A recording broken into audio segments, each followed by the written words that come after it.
ग्रंथ विवेक चूडामणी श्लोक क्रमांक 139 वाचून काल आपण थांबलेलो होतो. श्लोक होता असा: जसा राहू सूर्यग्रहण समयी सूर्यास ग्रासतो तसाही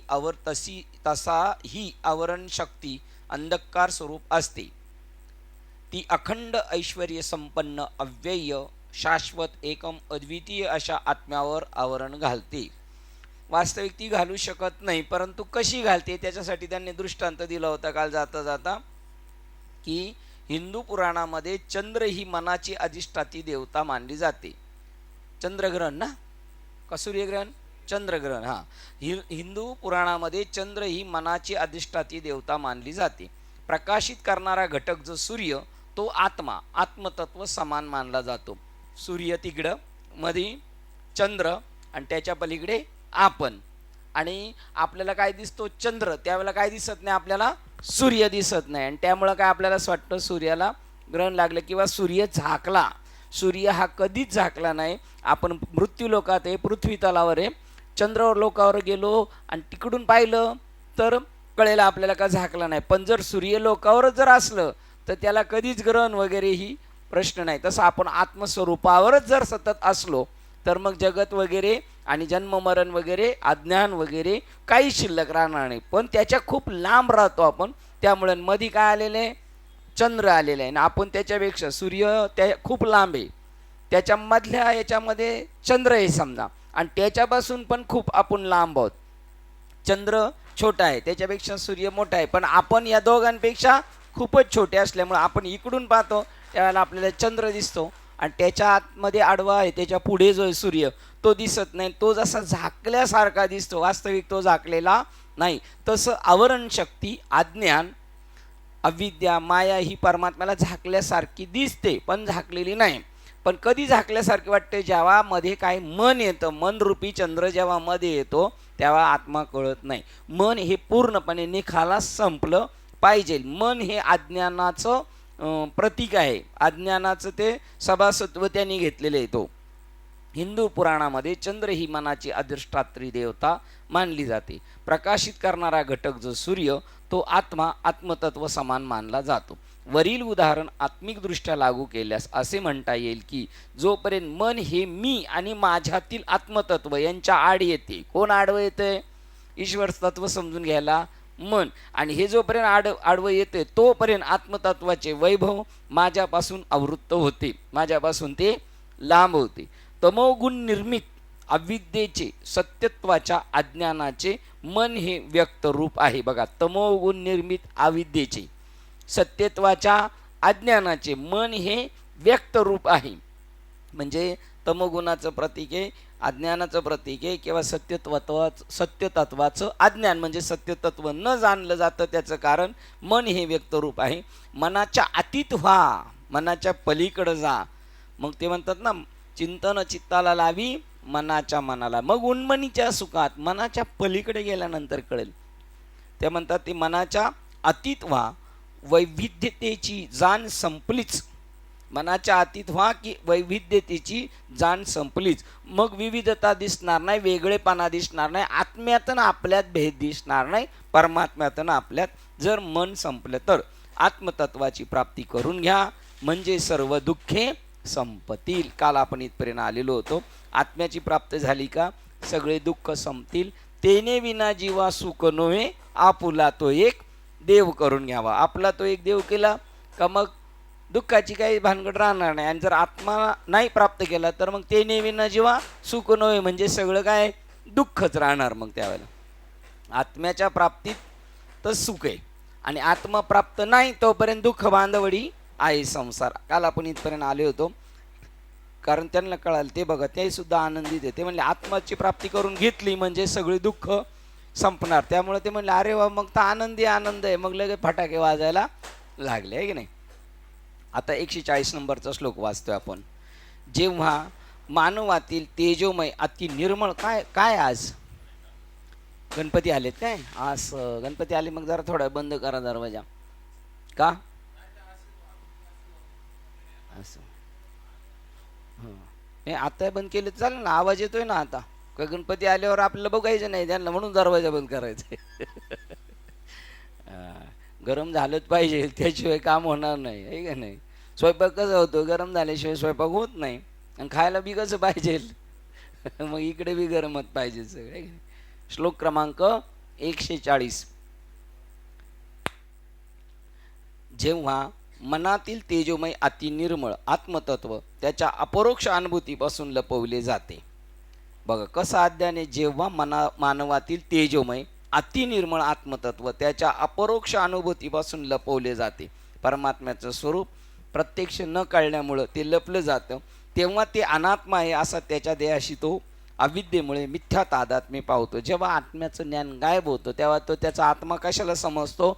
शरीरालाच आत्मा समजतो, अनात्मालाच आत्मा समजतो, आणि त्याच्या देहाशी तो पुरुष अविद्येने मिथ्या तादात्म्य पावतो. बघा, तादात्म्य पावलेले ते सुद्धा कसं आहे? मिथ्या आहे, ते खरं नाही. म्हणून रजोगुणाचा निर्दय छळवात विक्षिप्त मनाची रजोगुणाची परमशक्ती काम क्रोधाधिकांच्या शृंखलांनी त्याला बद्ध करून टाकते. बघा, रजोगुणामुळं आपल्याला निर्दयपणे छळलं जाते रजोगुणामुळे, आणि विक्षेप नावाची रजोगुणाची परमशक्ती काम क्रोधाधिकांची शृंखलांनी त्याला बद्ध करून टाकते. हे कोणाचे गुणधर्म? धर्म, काम, क्रोध हे रजोगुणाचे आहेत, आणि त्याच्यामुळे तो बद्ध स्थितीत जातो. कधी? स्वतःचं स्वरूप विसरतो, मग स्वतःला काय समजतो? शरीर, आणि मग त्या शरीरामध्ये 3 गुणांचं जाणे येणे, मग विक्षेप शक्ती निर्माण होणार, आणि मग काम क्रोधाधिक विकार बळावले जातात, आणि त्याच्यामुळं तो जखडला जातो, गुंतला जातो. प्रकरणाचं नाव आहे बद्ध. कसं? बद्धता कशी प्राप्त होते त्याला ते सांगतात ते. निर्मळ दिव्य ज्ञान प्रकाश म्हणजे महान चैतन्यत्वाचा प्रकाश जेव्हा मानवापासून आवृत्त केला जातो तेव्हा तो अनात्मा अशा देहालाच स्वतःचे आत्मतत्व समजतो. बघा, निर्मळ दिव्य ज्ञान प्रकाश म्हणजे महान चैतन्याचा प्रकाश जेव्हा मानवापासून आवृत्त केला जातो, म्हणजे मनुष्य त्याच्यापासून बाजूला होतो, तेव्हा तो अनात्मा अशा देहालाच स्वतःचे आत्मतत्व असा समजतो. आत्मा कशाला समजतो? तो शरीराला. त्याच्यामधील त्याची विवेक बुद्धी जेव्हा त्याच्यातील तमोगुणांनी ढगाळली जाते तेव्हा आत्मतत्वावर आवरण आल्यासारखे वाटते. आधीच त्याच्यामध्ये विक्षेप शक्ती निर्माण झाली होती रजगुणाने, आणि तमोगुणाने पूर्ण आवरण आलं. मग आवरण आल्यामुळे तो काय झाला? स्वतःला पूर्णपणे विसरून गेला, आणि स्वतःचे सत्य स्वरूप न समजल्यामुळे आपण स्वतःच देह आहोत असे तो सतत मानत असतो. एकदा स्वतः तो विसरला का सतत तो स्वतः ध्यानात काय ठेवतो? मी देह आहे, मी देह आहे. आपण काय अभ्यास करायचा आहे? मी आत्मा आहे, मी देह नाही. हे 2 गोष्टी आपल्या ध्यानात ठेवायच्या. मी आत्मा आहे, आपण जरी नामस्मरण करतो तरी पक्क ध्यानात ठेवून करतोय का मी ध्यानाला बसलेले? तर मी जो ध्यान करतोय तो मी तोच आहे. मी शरीर म्हणून नाही आहे, मी मन म्हणून नाही आहे. आत्माच आत्म्याचं चिंतन करतोय, आत्माच आत्म्याची आठवण करतोय, आत्माच आत्म्याला स्मरतोय. अशा पद्धतीने भाव केला तर आपल्याला त्याचा झटकन अनुभव येणार, पार लगेच होणार. आणि स्वतःचे सत्यस्वरूप न समजल्यामुळे आपण स्वतःच देह आहोत असे तो सतत मानत असतो. कंटिन्यू या ठिकाणी देह म्हणजे सर्व तिन्ही देह, स्थूल देह, सूक्ष्म देह आणि कारण देह. त्यामुळे काम, क्रोध, लोभ, मोह, मद आणि मत्सर ही सर्व अप्रवृत्तीची पलटण त्याच्या व्यक्तिमत्वाला निम्रस्तरीय अहंकार भावनेशी बद्ध करीत असते, आणि मग तो संसारी म्हणून मरणप्राय क्लेशमय आणि दुःखमय जीवन व्यतीत करतो. बघा, त्याला स्वतःला विसरल्यानंतर तो स्वतःला देह समजतो. त्या देहामधले 3 देह तो समजतो स्वतःला. त्याला कळलं नाही कळलं तरी अडाणी माणसाला समजा तेही कळणार नाही किती देह आहेत, पण त्या 3 देहाचा तो चार्ज घेतो. स्थूल देह, सूक्ष्म देह आणि कारण देह. त्यामुळे त्याच्यामध्ये काय निर्माण होतात? काम, क्रोध, मोह, लोभ, मद आणि मत्सर ही सर्व अपप्रवृत्तीची पलटण त्याच्या व्यक्तिमत्वाला निम्रस्तरीय अहंकार भावनेशी बद्ध करते. त्याला एकदम खाली घेऊन जाते तळाला, आणि मी अहंकार निर्माण करते. मग तो संसारी म्हणून मरणप्राय क्लेशमय आणि दुःखमय जीवन व्यतीत करतो. आणि एकदा का तो स्वतःला अहम समजायला लागला, शरीर समजायला लागला का मग तो संसारी होतो, आणि मरणप्राय मरेपर्यंत मरणासारखे दुःख, क्लेशमय आणि दुःखमय जीवन व्यतीत करतो. नित्य मृत्यू तो आठवत असतो, प्रत्येक वेळेला नित्य मृत्यू आठवत असतो. असा तो संसारी होतो. आत्मा अनात्म समजतो स्वतःला, शरीरच मी समजतो. मानवी मनातील सर्व विचार कल्पना यावर उल्लेखलेल्या 6 प्रकारामध्ये वर्गीकरण करता येते. माणसाचे विचार कल्पना यावर उल्लेखलेल्या 6 प्रकारामध्ये वर्गीकरण करता येते आणि त्या 6ही प्रकारामध्ये त्याला त्याच्यामधील व्यक्तिमत्वाच्या नीचतर भागाशी बद्ध करण्याचे गुणधर्म असतात. त्याच्या कल्पना विचार याच्यामुळे तर 6 गुणांनी गुंतलेले आहे. कोणत्या? काम, क्रोध, लोभ, मोह, मद आणि मत्सर. आणि त्यामुळे त्या भागाशी तो खालच्या ठिकाणी चालला आहे. तो ऊर्ध्वगतीला जायच्या ऐवजी अधोगतीला चाललेला आहे आणि मग त्यामुळे तो बद्ध करण्याचे गुणधर्म, निस्तर भागाशी बद्ध करण्याचे गुणधर्म असतात. त्या गुणधर्मांना गुण म्हणून संबोधले जाते. त्यांना गुण म्हटलेले. आता अवगुणाला काय म्हटलेले? गुण म्हटलेले. जसं मंगळ ग्रह आला तो अमंगळ असताना त्याला म्हटले मंगळ, तसे याला गुण म्हटलेले. आणि संस्कृतमध्ये गुण म्हणजे दोरी असाही अर्थ होतो. म्हणजे ह्या रश्यांनी आपल्याला बांधलेले सत्वगुणाच्या, रजोगुणाच्या, तमोगुणाच्या हे गुण कंसात दोर मानवाला शृंखलाबद्ध करतात. हे विधान गुण शब्दावर सुंदर कोटीक्रम करून केलेले आहेत. जेव्हा आत्मतत्वाच्या ज्ञानावर तमगुणाचे आवरण असते तेव्हा बघा कसे गुंतत जातात. जेव्हा आत्मतत्वावर तमोगुणाचे आवरण असते तेव्हा तो म्हणतो मी म्हणजे देह ही संकल्पना प्रथम निर्माण होते अज्ञानामध्ये, तमोगुणामध्ये. त्यानंतर परिणामाता निकृष्ट विक्षेप मनात निर्माण होतात आणि ते त्या व्यक्तीला बद्ध करतात. मग लगेच त्याच्यामध्ये रजगुणामुळं ते विक्षेप निर्माण होतात, धरसोड होती. मग त्याला अजून ते जखडून टाकतात. त्यानंतर त्याला आत्मानंदाचे जीवन जगण्याचे स्वातंत्र्यच राहत नाही. तो आत्म्याबद्दल कल्पांतीही विचार करणार नाही. काय ज्ञानेश्वरीतली ओळे, त्याला कधीच आत्म्याचा त्याने विचारच करायचा नाही. समजायचं अमावस्येची मध्यरात्र आहे, देहमान बोली जयाची बुद्धी आतली देही, त्या आत्म्याविषयी झाली मध्यरात्र. सो शरीर, मन, बुद्धी याच्यातच याला चटळपदी गुंतलेला आहे. देहमान बोली देहाच्या मानाच्या याच्यामध्ये अपमानामध्ये भुलून गेलेला आहे. त्याला मध्यरात्र म्हणजे त्याला कधीच ईश्वराची प्राप्ती होऊ शकत नाही. जो स्वतःला देह समजतो त्या देहाच्या पाठी लागलेला आहे तो. त्यानंतर त्याला आत्मानंदाचे जीवन जगण्याचे स्वातंत्र्यच राहत नाही. स्वतःच तो स्वतःचं नुकसान करून घेतो. तमोगुणी अज्ञानी माणसामध्ये काम, क्रोध, लोभ, मोह, मद, मत्सर हे 6 प्रकारचे मनोविकार निर्माण होतात. कोणामध्ये निर्माण होतात? अज्ञानी माणसामध्ये. काम म्हणजे फक्त वाईट विषयीच नाही तर कोणत्याही गोष्टीबद्दल आसक्ती. क्रोध, ती गोष्ट पूर्ण नाही झाली का त्याचं टेम्परेचर आऊट. आणि ती मिळवण्यासाठी लोभिष्टपणा, लालचीपणा. जसा कुत्रा कुकू कुकू कुकू करतो ना तसा प्रपंचामधल्या कोणत्या गोष्टी क्षुल्लक माणसाकडून भेटत असलं तरी तो मालकाच्या भोवती कुत्रा कसा कुकू करतो तसा तो कुकू करतो. त्याचं नाव लोभ. थोड्याशा तुकड्यासाठी त्याचा मान, इमान, बुद्धी सगळं गमावून टाकतो तो लोभ. त्याच्यानंतर मोह, त्याच्यानंतर मद किती पाहिला? आज एक क्लिप पाहिली मी. मध इतकं आहे, इतकं ज्याला जास्त पैसे, ज्याला जास्त ज्ञान आणि ज्याला जास्त शक्ती आहे त्याला लय मध असतो. घाटकोपरला वेस्टला एका ठिकाणी घडलं. एक मनुष्य पुढे गाडी घेऊन चाललेलं आहे, श्रीमंत माणूस आहे, कोट्याधीश आहे, चांगल्या हायफाय सोसायटीत राहतो आणि भीमासारखा आहे. आणि त्याच्या मागे ते ओलावाल्याची थोडीशी गाडी टच झाली, थोडीशी नॉर्मल. त्यांनी उतरल्यानंतर तोही पोरगा उतरला, बारीक पोरगा आहे आपल्या यांच्यासारखा असेल किंवा यांच्यापेक्षा 2-3 वर्षांनी. उतरल्यानंतर धडाधड असा उचलला आणि असा आपटला तर इथंच त्या बँड झाला. त्याला उठताच नाही आलं. उठून परत चेक करून त्याच्याकडं कोण बघायला तयार नाही. याच्याकडे यांनी पराक्रम केला, याच्याकडे बघतात. त्याचं नाव मस्ती.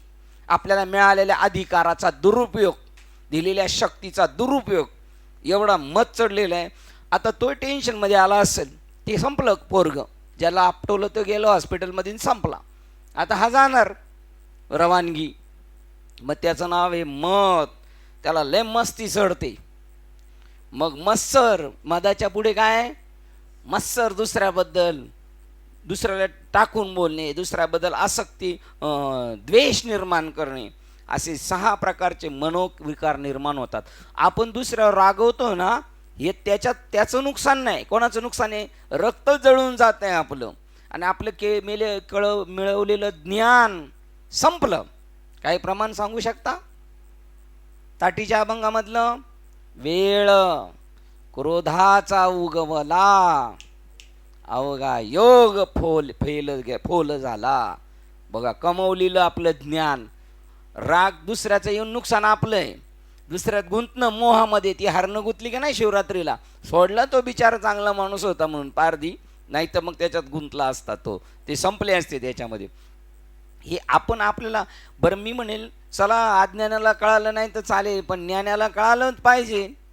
एकदा झालं, दोनदा झालं, 10 वेळा झाल्यानंतर कळालं तर पाहिजेलच पाहिजे. आणि नाही कळत तर समजायचं तो ज्ञानी नाही. समज के समजता नाही हो अनाडी, हे त्याला कळू शकत नाही. 6 असे मत्सरी 6 प्रकारचे मनोविकार निर्माण होतात. हे कोणाचे विकार आहेत? मनाचे. ते सर्व मनाचे विक्षेप शक्तीमुळे निर्माण होतात. नाही मिळालं का धरसोड होती. जेव्हा ही विक्षेप शक्ती राग द्वेषाच्या जगाचे प्रलंबन करते, त्याच्याशी टच राहते, त्यावेळेला ती व्यक्ती व्यथित होते आणि जगात मरणप्राय दुःख भोगीत राहते. आता उघडलं चालेल बघ. आणि मरणप्राय दुःख भोगीत राहते. मग बघा, एकदा का त्याच्यात गुंतला का अजून चिखलात गुंतत जातो. तमोगुण आवरण म्हणून आणि रजोगुण विक्षेप म्हणून कार्य करीत असल्यामुळे ही सर्व दुःखे निर्माण होत असतात. 2 गोष्टी आपल्याला कारण आहे. ही दोन्हीची कारण ही बघा, अज्ञान आहे. तसं त्याप्रमाणे तमोगुण हा आवरण निर्माण करतो आणि रजोगुण विक्षेप निर्माण करतो, त्याच्यामुळं आपलं नुकसान होतं. सत्व, रज आणि तम हे गुण हे सर्व मिळून माया अविद्या कारण शरीर होय. म्हणून त्रिगुणासारे रजोगुण अज्ञान, तमोगुण अज्ञान आणि सत्वगुण काय विद्याताई? बरोबर, माया अज्ञान. बरोबर यांनी शब्द इथलाच पकडला बरोबर, असं पाहिजे. म्हणजे सत्वगुण सुद्धा कसं आहे? माया. आणि आपली जी सत्वगुणात भक्ती चालली ती कशी चालली आहे? माये. देवाला न ओळखता चाललेलं आहे. बिगर ओळखीच्या माणसाला राम राम करायचं चाललेलं आहे. म्हणून नामदेव महाराजांना संत म्हटले की, नामदेव महाराज म्हणले, तुझ्या प्रेमे माया धरुण सोंग. कुठचं? जेवतो देव ताटात, ते बोलतात. आमच्या ताटात जेवणारा देव सांगतो माझं जे स्वरूप आहे कसं आहे? मायावी आहे. तुझ्या प्रेमे माया धरुण सोंग, लटिका मी तुझं पाशी खेळे. जो ताटात देव जेवतोय, कीर्तनात नाचतो, तो देव मायावी आहे. मग शाश्वत देव कोण आहे? त्याचं प्रतीकालाच शाश्वत समजत बसलेले आपण. लावा लाईन लावायची नाही का? लावायची ना. कृपालूजी महाराजांचं होतं एका ठिकाणी, ओ वहा की देवी आहे ना, ती लय पावणारी, नवसाला पावणारी. तो मारुतीराय तो लय पावणार आहे. ते म्हणले, लोक सांगायला आली त्यांना, ते म्हणले, ओ सब मुर्दे है मुर्दे, वो खुद के लिए कुछ नहीं कर सकते, उनके लिए दूसरों को कुछ ना कुछ करना पड़ता है, वो सब क्या है? मुर्दे पा. आणि त्याला समजत राहिलेले माया. सत्वगुणात भक्ती करणं म्हणजे काय? मायेच्या आहारी गेलेले. ते 6 लाख भाविक, 10 लाख भाविक हे सगळे मायेत चिरडलेले आहेत. म्हणून अस्तेच्या महापुरी रिक्तात किंवा विरळाईसा कोणी किंवा अद्वैत कुसरी विरळात जाणे. एखादा अजून एक उदाहरण सांगायचं होतं. अजून असा एक अस्तेच्या महापुरी, परत विरळाईसा कोणी, आणि अजून एक काय सांगितलं? अद्वैत कुसरी. असं एखादं व्यक्तिमत्व असतं.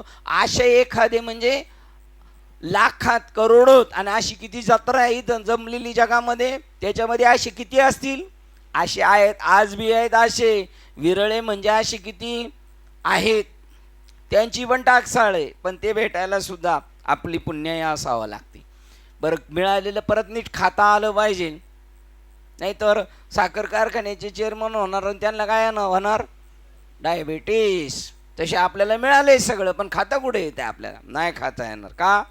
त्याच्यासाठी पण भक्ती करायची असते, निष्काम भक्ती करायची. एक मिळवण्यासाठी आणि एक परत मिळवलेलं उपभोगण्यासाठी. म्हणून ही सुद्धा माया आहे. सत्वगुण सुद्धा काय? माया. मायेचं दुसरं नाव काय आहे? अज्ञान. सत्वगुण काय आहे? अज्ञान. अविद्या. सत्वगुण काय? प्रकृती. अजून काय राहिलं? एक राहिले. हा, कल्पना. बघा, सत्वगुण काय आहे? कल्पना. बघा, आणि त्याच्यामध्ये गुंतत जातो माणूस. म्हणून त्रिगुणासार आहेत. निर्गुण आहे सार, किंवा दुसरं प्रमाणे सत्व रज तम आहे ज्याच्या अंगी, एच गुणी जग वाया गेले. सात्विक बी गेला वाया, रजगुणी तमोगुणी गेल्या, काही विशेष नाही, पण सत्वगुणी पण गेला वाया. म्हणून आपल्याला गुणातीत त्रिगुणरहितम, गुणातीत व्हायचं आपल्याला. आपण गुणातीत आहोत. आत्मा गुणातीत आहे. आपण कोण आहोत? आपली पुण्याई बाबाने आपल्याला सांगितलं बघा, त्या गायकवाडताईंनी टाकलेले एक, आज संतांचे आप्त आहेत, पण त्यांना सुद्धा नाम माहीत नाही. बघा, नाम माहीत नाही संतांच्या आप्तांना, आणि बाकीची बी भरपूर आहेत, नाहीच माहिती. का नाही माहिती? देव म्हणतात नाही माहिती. म्हणून ज्ञानेश्वर महाराज म्हणतात सुलभ आहे पण सर्वत्र दुर्लभ आहे. का दुर्लभ आहे? त्यांची पुण्याई नाही, पापी आहेत ते. का असं नाथबाबा म्हणतात, बाप भाग्य कैसे नसरेची कर्म, अजून जन्म शिल्लक आहेत, म्हणून नाम भेटत नाही. ज्याचं जन्म मरण संपलं त्याला नाम भेटणार, ज्याची शेवटची पाळी आहे त्याला नाम भेटणार. सत्वरज तम तम हे गुण मिळून माया अविद्या कारण शरीर होय, ही ते वासना म्हणून निर्देशित केले जातात. बघा, सत्वगुणात सुद्धा वासना आहेत ना. सत्वगुणाने म्हणती यज्ञाधिक होऊ, याज्ञाधिक होऊ, 9वा अध्याय म्हणतात. दीक्षित होऊ आणि स्वर्गाला शिड्या लावून जाऊ, म्हणून ते चुकले. ते यज्ञाधिक म्हणून चुकले. दीक्षित याज्ञिक नाही, ज्ञानेश्वरी ते. हा हा, बघा बरं, माते चुक म्हणून ते माते चुकले. हा,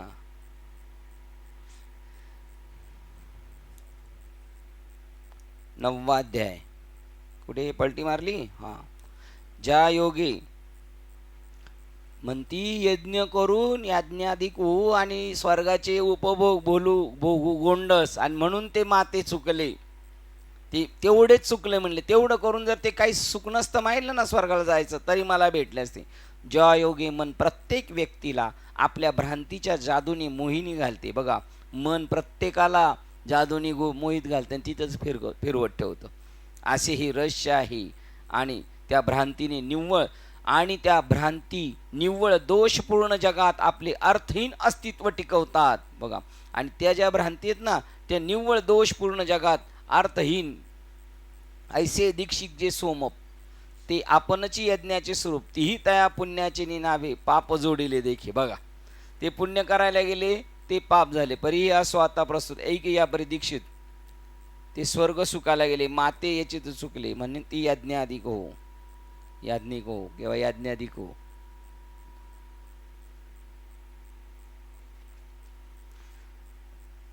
ज्या योगीने मन प्रत्येक व्यक्तीला आपल्या भ्रांतीच्या जादूने मोहिनी घालते, असे हे रहस्य आहे. मनच आपल्याला बोलवतं आणि त्या भ्रांती निव्वळ दोषपूर्ण जगात आपले अर्थहीन अस्तित्व टिकवतात.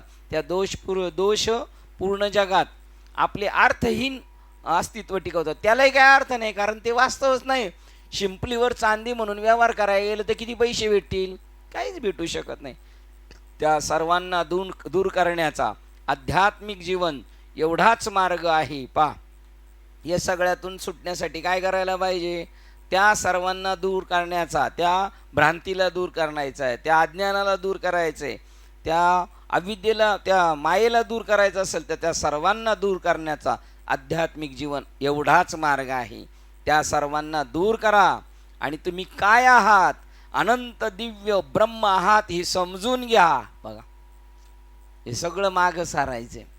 लाथाळीला संसार त्याला बाजूला टाकायचंय, आणि तो एक आध्यात्मिकच मार्ग आहे, तिकडे घेऊन जाणारा. त्या सर्वांना दूर करा आणि तुम्ही काय आहात? तर अनंत दिव्य ब्रह्म आहात ते समजून घ्या. त्यानंतर जगात रमण्याकरता आणि उपभोग घेण्याकरता तुम्हाला दिलेले शरीर, मन आणि बुद्धी ही उपकरण वापरून जगात दंग व्हा. साधू आपणे मस्ती में आनंद घ्यायचा आहे. कधी आनंद घ्यायचा आहे? ज्ञानातला आनंद घ्यायचा आहे, सगळं जाणून. मग त्यावेळेला शरीर हे दुःखाचे भांडार नाही, त्यावेळेला संसार हा दुःख बांधवडी नाही. मग मृत्यूलोकी सुखाची कहाणी आहे, दुःखाची वार्ता नाही. म्हणून ते वरचे म्हणतात खाली यायचे, असं ट्रॅक लगेच चेंज होणार. जो पहिला दुःख बांधवडी आहे, मग नाशिवंत देह नाही. आम्ही हा टाकून नवीन दैसे जीर्ण वस्त्र सांडीजे. मग नवीन कपडे घ्यायचे तर जुनी टाकायची, त्याच्यात दंग व्हा. आणि हे जग तुम्हाला फाशी देण्याकरता तयार केलेले क्रूस आहे असे समजून ते स्वतःच्या खांद्यावर वाहून न्यावायचे आहे असे वाटून घेऊ नका. आता हे जग डेंजर नाही. आता जग डेंजर आहे काय? आता दुःखी आहे काय जग? जोपर्यंत आसक्तीजन्य आहे तोपर्यंत दुःख. आणि ज्या वेळेला मी ब्रह्म आहे त्यावेळेला मग विहार करायचा. मग ते करमत नव्हतं म्हणून तो आनंद लुटायला आलेला आहे. त्यावेळेला हे शरीर आणि हे जग फाशी असं समजायचं नाही, उलट मिळालेल्या गोष्टीचा आनंद घ्यायचा असं ते म्हणतात. पण कधी? अनंत दिव्य ब्रह्म आहात हे समजून घ्या आणि त्यानंतर या जगात आनंद घ्या. त्याला लीला म्हणतात. ज्याने असं प्राप्त करून घेतलं, जो आत्मस्वरूपाकार झाला, त्याची कर्म म्हणून नाही गणली जात, त्यांची लीला म्हणून, त्यांचं चरित्र जगाला मार्गदर्शन म्हणून राहणार. ते त्यांचं कर्मच आहे ना, वेदांत राहणार. त्यांचं बोलणं वेदरूप राहणार असं होणार नंतर. श्लोक क्रमांक 141. या व्यक्तीची बुद्धी विकृत झालेली आहे, या व्यक्तीची बुद्धी विकृत झाली आहे, ज्याचे आत्मविषयक ज्ञान महामोहरूपी मगरीने संपूर्ण गिळंकृत केले असल्यामुळे तो कसा वागतो की त्याच्या बुद्धीच्या अवस्था जणू आत्मतत्वाचे स्वभाव विशेष आहेत. असा तो बुद्धीशी एकरूप झाल्यामुळे तो विषय सुखाच्या विषाने भरलेल्या संसार सागरात खालीवर गटांगळ्या खात फिरत राहतो. खचितच आणि किती संकटमय दैव आहे त्याचं. अरे रे रे, दैव आहे त्याचं, उद्गारवाचक चिन्ह. मग तो विषयरूपी मगरीने त्याला महामोहरूपी मगरीने संपूर्ण गिळंकृत केलेला आहे त्याला. कधी? आत्मविषयक ज्ञान त्याचं हरवलं तेव्हा. तो कसा वागतो? तर बुद्धीचा पाठ म्हणजे त्याला असं वाटतं हे माझं स्वभाव विशेष आहे, मी याच्यात करतोय रस, त्याच्यात माझी बुद्धी जे सांगते ते बरोबर आहे, आणि त्याच्यामध्ये तो वाहवत जातो. असा तो बुद्धीशी एकरूप झाल्यामुळे तो विषयी सुखाच्या विषाने भरलेल्या संसार सागरात खालीवर गटांगळ्या खात फिरत राहतो. खचितच किती संकटमय दैव आहे याचं, किती प्रारब्ध आहे. इतर चान्स भेटला मनुष्य जन्म सुटायसाठी, पण तरी सुद्धा तो इथे येऊन तेच गोळा केलं. 84 लक्ष योनीमध्ये विषयच भोगलेत ना. आता मनुष्य योनी खास विषय भोगण्यासाठी पण आहेत आणि त्यागण्यासाठी पण आहेत. 2 पार्ट आहेत. अज्ञान आहे तोपर्यंत त्यागण्यासाठी, आणि अज्ञान गेल्यानंतर भोगून सांडिले कलेवर भवभ्रमाचा व्यापार. मी काय भोगलेले, मी काय खाल्लेले, मी काय केलेले, मी काहीच केलेलं नाही, अशी त्याची स्थिती होते. जेव्हा व्यक्तीचे आत्मविषयिक ज्ञान हे तमोगुण रूपी मगरीने पूर्णपणे गिळंकृत केलेले असते, तेव्हा मद्यपी एक आपण सभ्य माननीय व्यक्ती आहोत हे विसरून जसा वागतो, त्याप्रमाणे तो रागद्वेषाच्या निरनिराळ्या अवस्थांनुसार बुद्धीच्या तालावर नाचू लागतो. बघा, एकदा का त्याचं आत्मज्ञानविषयी ज्ञान गिळून गेलं का तो पूर्णपणे अज्ञानाने झपाटल्यासारखा होतो. दुसरं उदाहरण दिलं, दारू पेलेला माणूस चांगला वागणार आहे, पण तो मग शिवीगाळ करील, घाणेरडीच काहीतरी बोलत राहील. कशामुळे? ती पेल्यामुळे. त्याप्रमाणे असा मनुष्य आत्मतत्वापासून बाजूला गेला, मी शरीर आहे असं समजायला लागला. मग बुद्धीच्या राग द्वेषाच्या तालावर निरनिळ्या अवस्थांनुसार बुद्धीच्या तालावर नाचू लागतो. राग म्हणजे आसक्ती आणि द्वेष म्हणजे नको, त्याग न. व्यक्तीच्या आंतरिक वासनानुसार त्याच्यामध्ये निरनिराळे विचार उत्पन्न होत असतात. मग त्याच्या आंतरिक जी वासना असेल त्यानुसार त्याच्यामध्ये त्या वासना उत्पन्न होत राहतात आणि त्याला त्याच्या आदेशानुसार वागणे भाग पडते. मग तो नाचवेल तसं नाचायचं, ते गुण जसे नाचवतील तसे. तुफान सागरात सोडून दिलेल्या होडीप्रमाणे त्याची स्थिती होत असते. त्याची म्हणजे कोणाची? तुमची आपली. जर आपण त्या आत्म्यस्वरूपाला चिटकलेलं नाही, शरीराला चिटकलेलं आहे, तर आपली होडी कुठं बसलेली आहे? अथांग समुद्रात. आणि काय पडलेलं तिथं सुटलेलं आहे? सोसाट्याचा वारा सुटलेला आहे. विषयी लालसेच्या भयानक आणि विषारी लाटांनी फटकारल्यामुळे ही दुर्लक्षिलेली होडी म्हणजे जीव इकडून तिकडी फेकली गेल्यामुळे ती कधी वर येते तर कधी बुडते. संसार सागर तरुण जाण्यास खरोखर महाकठीण आहे. पा नसलेला संसार आता कठीण झाला तरायला का? त्याला तो सत्य समजला म्हणून. याप्रमाणे मनुष्य जेव्हा बाह्य जगात कर्मे करीत असतो तेव्हा त्याची कर्मे त्याच्यामध्ये अधिक अधिक वासना जमवीत जात असतात. एक कर्म एक वासना पुरी करायला गेले का दुसऱ्या वासना निर्माण होतात. त्या वासनेला वासनेला वासनेला असं ते जाळच होत जातं.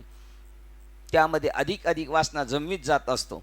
वासना अधिक विचार निर्माण करतात. विचार जितके जास्त तितकी कर्मे जास्त. पर्यायाने तितक्या अधिक नव्या वासना निर्माण होतात आणि मानव त्या अंतररहित कर्मसाखळीत गुंतला जाऊन दुःखे भोगत राहतो. स्वतःच त्या शृंखलेमध्ये तो गुंतत गेला. जेवढ्या वासना जेवढं ते असं खाली खाली फेकला गेला. वेदांताचा अभ्यास करताना ग्रंथांचे वाचन अगदी प्रत्येक श्लोकागणित गंभीरपणे केले तरी भागत नाही. आपण तर असे वरवर वाचतो, पण जरी बारकाईने वाचले तरी कळणार नाही. बारकाईने वाचणारे कमी आहेत का? चांगदेव महाराजांनी बारकाईने नसेल केलं का? नामदेव महाराजांनी बारकाईने नसेल केलं का? अजून काय उदाहरण आहे? व्यासांनी बारकाईने नसेल केलं का? नारद मुनींनी सुद्धा सगळ्यांची हिस्ट्री तीच आहे. सगळ्या अज्ञानातूनच आलेत पुढे. वास्तविक होते ज्ञानी, पण देह बुद्धीचा वारा लागला. काय धरणी वायू लागता मग स्मरण विसरे तत्वता. मग ते कोणी असू द्या. बघा ना हरिपाठात कसं सांगितलंय. नाम संकीर्तन वैष्णवांची जोडी. वैष्णवांची पापे अनंत कोटी गेली त्यांची. पापी कशाने? देव आहे म्हणून. मी स्वतःला देह समजतो, स्वतःला विचार समजतो, मन समजतो, इंद्रिय समजतो. वेदांताचा अभ्यास करताना म्हणजे ग्रंथाचे, वेदांत म्हणजे आत्मानुभूतीच्या ग्रंथांचा अभ्यास करताना अगदी प्रत्येक श्लोकागणित गंभीरपणे केले तरी भागत नाही वाचन. हे लय बारकाईने वाचतो. बारकाईने वाचून बी कळायचं नाही. त्याला श्रीगुरूंचा आशीर्वाद पाहिजे. विचाराची मांडणी त्यांनी तपासली पाहिजे. नेमकं काय सांगायचं यांना, गंभीरपणे वाचून काय करायला पाहिजे मी, ती तपासणी केली पाहिजे. कारण ज्यामुळे त्याच्या बऱ्याच शंका स्पष्ट होतील असा त्यात पुष्कळ मुख संदेश मिळतो. तुला आहे ना आता सगळ्या गोष्टीचं निरूपण कळेल, त्याच्यातून संदेश भेटेल. मग तुला ते ज्ञान पाहिजे तर मग संताया भजावे सर्वेश्वेशी. का का ज्ञानाचं त्यांच्याकडे किती ज्ञान आहे? त्यांच्या पुरतंच आहे का? नाही. ज्ञानाचा कुरठा अख्खं घर भरलेले. असं तुला त्याच्यातून शुप्त स्थिती भेटेल. फक्त सांगितलं द्वैताची झाडणी गुरुविन ज्ञान. पण तुझ्या अनंत शंकांचं निरसन होईल. त्यात पुष्कळ संदेश सापडतो. याच ग्रंथात प्रथम गुरुचे आणि नंतर शिष्याचे गुण सांगितलेले आहेत. गुरु बी असा पाहिजे आणि शिष्य बी असा पाहिजे. ते दोघं जर असले तर संतती बोध पक्का ठाम होतो. अशी काही लोक आहेत ते समाजात आत्ता आपल्याबरोबर आहेत, दिसत नाही ते आपल्याबरोबर. त्यांना असं रंगरूप दिसत नाही, शिंगशिफ्ट पुरले, पण ते बोधावर आहेत. आणि जे लय असं वाटतं बोधावर आहे ते धरसोडीवर आहेत. बघा असं या ग्रंथात प्रथम गुरुचे आणि नंतर शिष्याचे गुण सांगितले आहेत. महान गुरु आणि महान शिष्य एकमेकास कसे भेटतात आणि जेव्हा ते भेटतात तेव्हा त्यांची परस्पर विषय कर्तव्य कोणती असत त्याचे त्यावेळी नाट्यमय वर्णन केलेले आहे. नाटकी रूपात वर्णन केलेले आहे. अजून नाट्यमय रूपात वर्णन पाहायचं असेल तर काय ती 20-20 मिनिटाची क्लिप आपण सांगतो. उपनिषद गंगा. बघा नाट्यमय कसं आहे. उपनिषद गंगा पाहायचं कसं त्याच्यामध्ये आपल्याला किती धागेदोरे सापडतात त्याच्यामध्ये. त्यानंतर आत्मा आणि अनात्म यामधील विवेक संबंधीचा विचार झाला. याच्यात काय सांगितलं? गुरु शिष्य पाहिजे काय, त्यांनी काय केलं पाहिजे. त्याच्यानंतर काय सांगितलं या ग्रंथांमध्ये? आत्मा अनात्म गोष्टीचा या संबंधी विवेक या संबंधीचा विचार झाला आत्तापर्यंत. नंतर आत्म्याचे आणि आत्मतत्वाचे स्पष्टीकरण करण्यात आले. आत्म्याचे आणि आत्मतत्वाचे स्पष्टीकरण करण्यात आले. त्यामागून अनात्म्याचे वर्णन केले. आत्म्याचे सांगितले असते, अनात्म्याचे नसते सांगितले तर नाही चालणार का? उलट ज्ञानेश्वरीमध्ये माऊली म्हणतात पहिलं मी तुला विज्ञान सांगतो मग ज्ञान सांगतो. तू म्हणशील हे कशाला?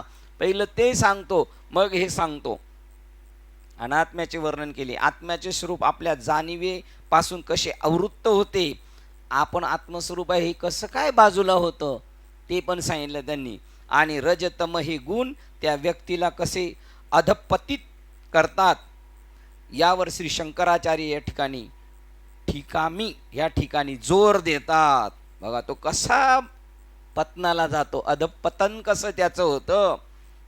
इतके सांगून झाल्यावरही ज्या अभ्यासकांना ही मीमांसा बारकाईने समजली आहे त्यांच्याही मनात शंकेचा लवलेश सापडतोच, सापडलाच पाहिजे. चिकित्सक माणूस पाहिजे इथं भक्ती क्षेत्रात, हे कसं ते कसं असं पाहिजे.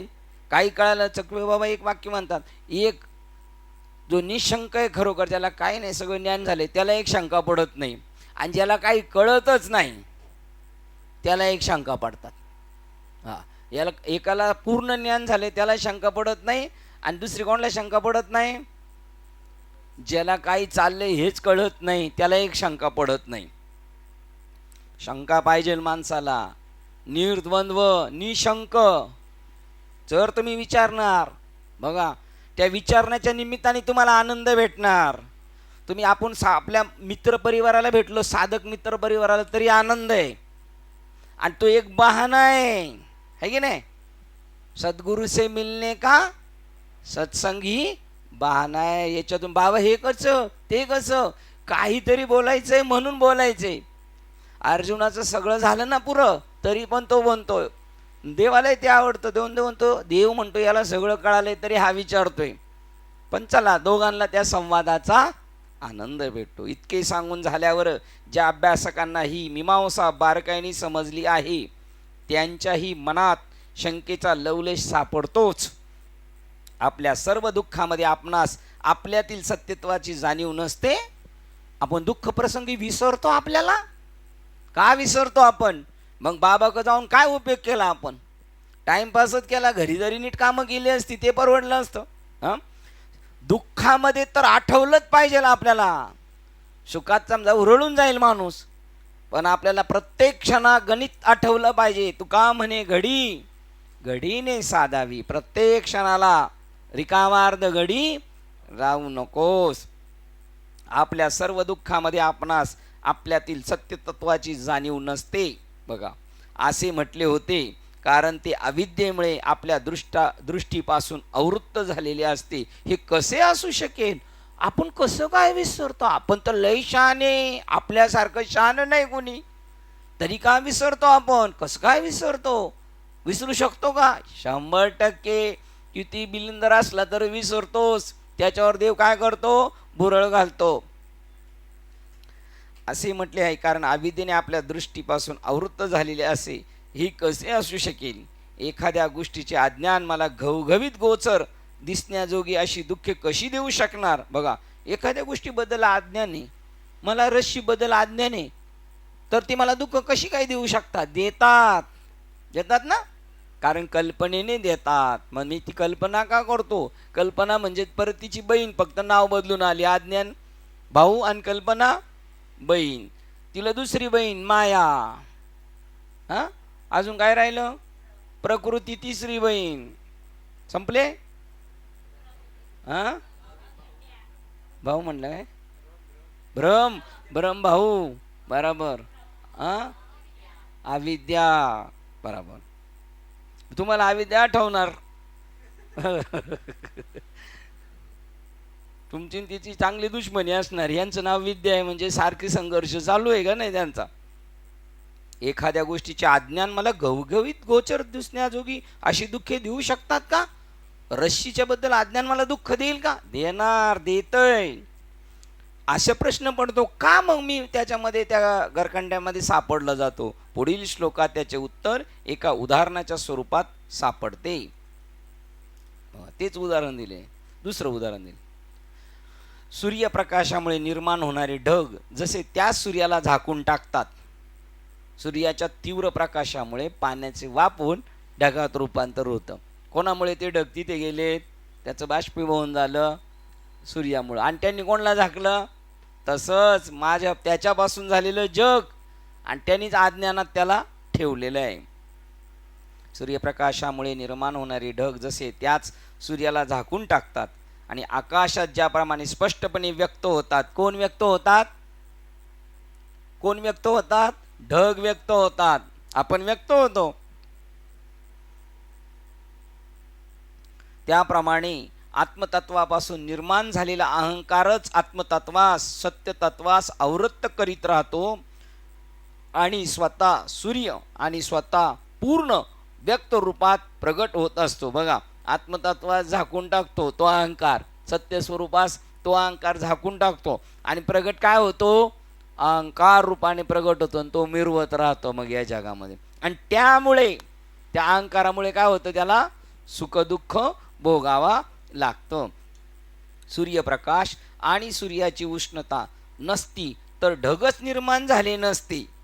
सूर्यप्रकाश आणि सूर्याची उष्णता नसती तर ढगच निर्माण झाली नसती. सूर्यप्रकाशामुळे निर्माण झालेली मेघपंक्तीच सूर्याला झाकून टाकते. बघा, सूर्यप्रकाश नसता तर ढगच नसते आणि त्या ढगाच्याच पंक्ती काय करून टाकतात? सूर्याला झाकून टाकतात. म्हणतो की नाही आपण, 5 दिवस झालाय असा पाऊस चाललाय, सूर्य उगवलाच नाही. सूर्य कुठं गायब झालेला आहे? पण मध्ये ढग आला. तसं आपण म्हणतो देव राहिलाच नाही आता.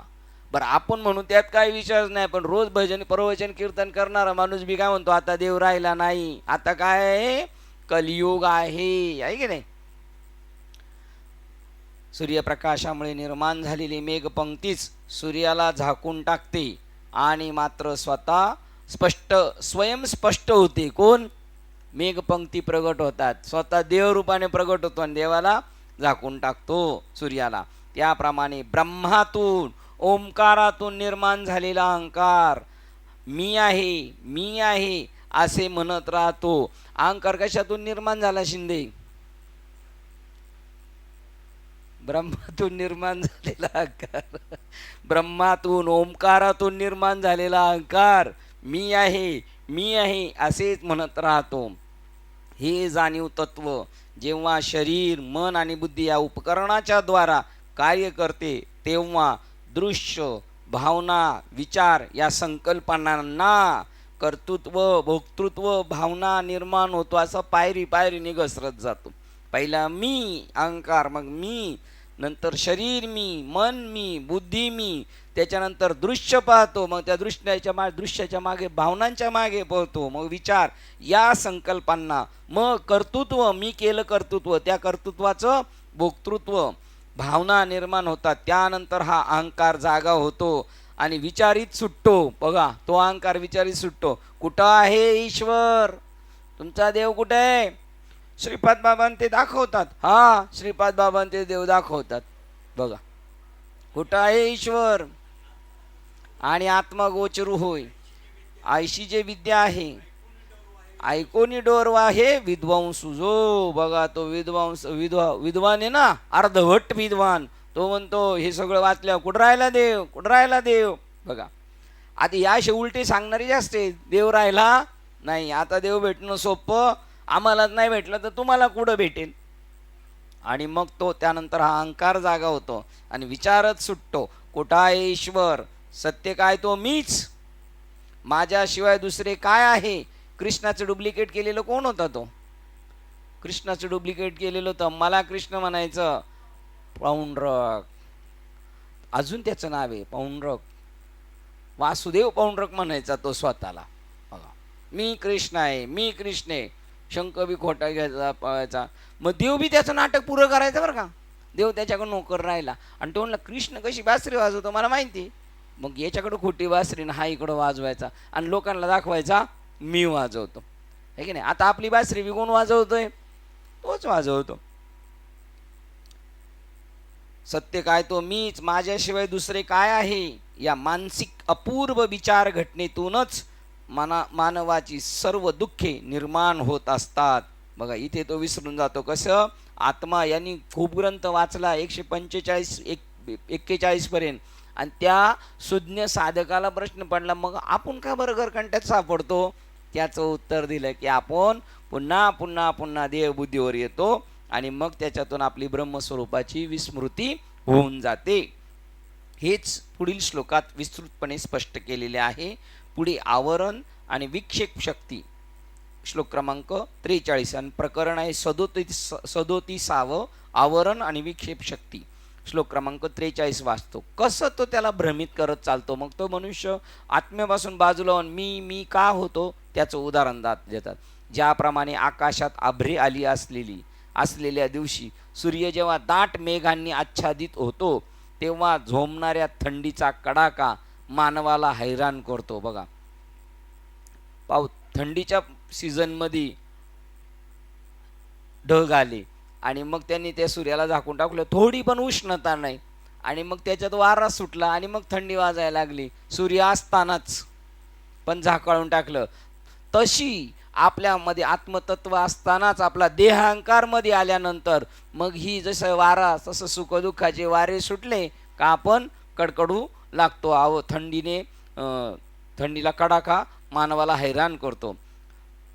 ज्याप्रमाणे आकाशात आभ्रे आली असलेल्या दिवशी सूर्य जेव्हा दाट मेघांनी आच्छादित होतो तेव्हा झोंबणाऱ्या थंडीचा कडाका मानवाला हैराण करतो. अगदी त्याचप्रमाणे आत्यंतिक अविद्येमुळे जेव्हा आत्मतत्व झाकले जाते तेव्हा निर्माण होणारी भयानक विक्षेप शक्ती मूढ मानवाला असीम दुःखांनी सतावून सोडते. का दुःख येत आपल्या वाट्याला आलेली? का दुःख आली तो आपल्या वाट्याला? कर्म केली म्हणून? प्रश्न मिटलेल्या कर्माचा प्रश्न नाही आला.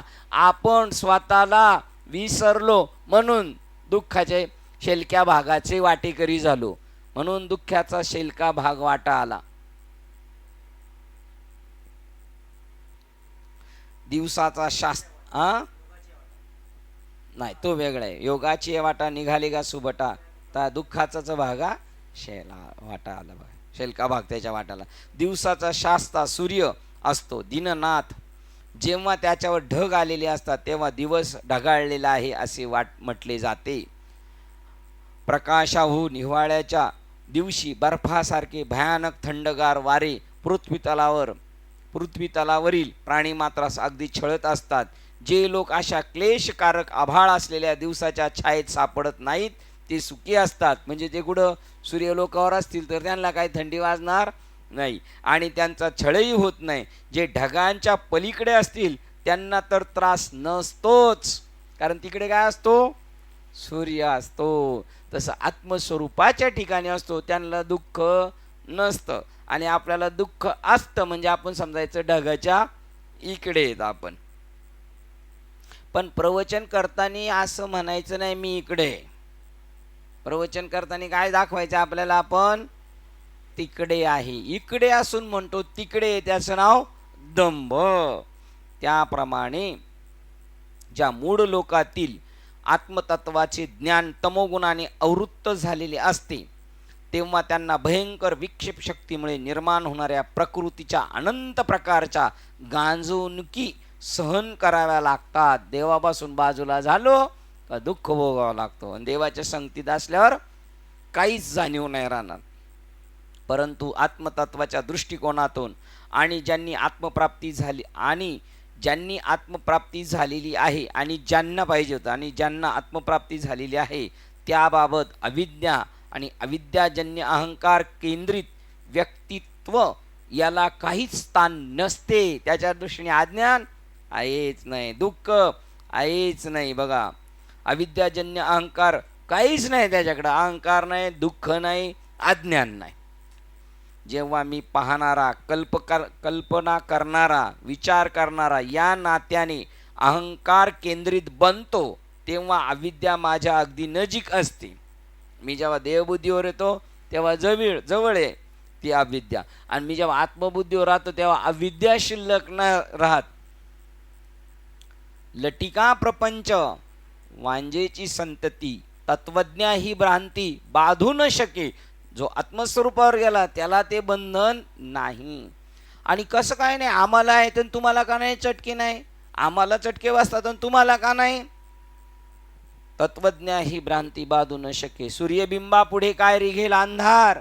सूर्यप्रकाशा पुढे अंधार टिकत नाही, तसं ज्ञानाच्या पुढे अज्ञान शिल्लक राहू शकत नाही. सूर्यबिंबा पुढे काय रिघेल अज्ञान अंधार. मृगजळे निभेल नभ काही. मृगजळाने आकाश ओलं होईल की नाही? मृगजळाने आकाश ओलं होईल की नाही? नाही होणार. का? कारण पाणी आहेच नाही, त्यामुळं आकाश ओलं होणार नाही. अजून मृगजळाने आकाश ओलं होणार नाही का? मृगजळ नाही म्हणून आकाश ओलं होणार नाही. जळ नाही म्हणून. जल असल्यावर ओलं होईल की नाही आकाश? काय? मृगजळाचं दिला सोडून, आता आता जल आहे, पावसाच्या धारा रप रप रप चालल्यात म्हणजे आकाश ओलं होईल का नाही? का? पत्रे ओले होतात, भिंती ओले होतात आणि तुम्ही ओले होता.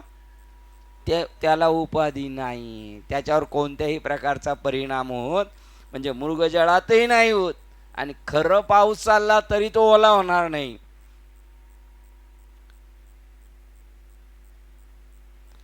अविद्या अगदी नजीक असते. कधी?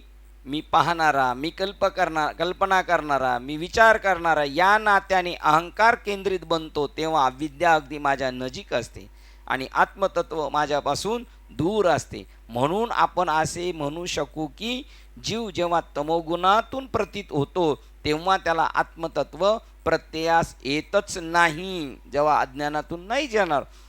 जो शरीर मन बुद्धीशी संपूर्ण तादात्म्य ठेवून जीवन व्यतीत करतो तो मूर्ख होय. कळून सवरून सुद्धा का करायचं? आपण स्वतःला काय शरीर समजायचं? आपल्या मनाला काय आपण मन समजायचं?